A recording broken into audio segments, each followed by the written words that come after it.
بحثونه مخلو ستاسو یو روپۍ انشاءالله رنګ راوړي. انشاءالله موږ کوشش کوو چې په حالت کې میشتو افغانانو هغه افغانانو چې خپل د خوله ډوډۍ نه به یې کړله د افغانستان د ابادۍ د شبخانۍ دپاره خپله مرسته کوي.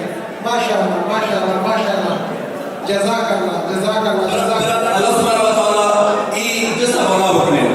کسایی که قبول کردن اول دعا برشان میکنیم. الله سبحانه و تعالی این صدقاتتان که واقعا مخلصانه بود و رضای الله سبحانه و تعالی قبول بکنه. الله سبحانه و تعالی در مقابل هر ایرو و افغانی و سنت که دادیم جنت فردوس نصیب دار بکنه.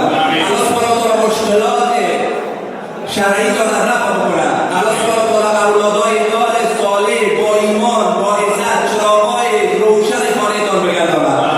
الله اکبر.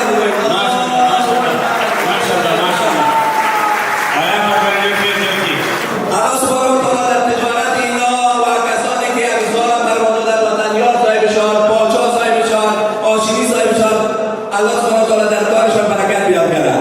الله سبحانه و تعالی بر اینا به حساب اجر بده.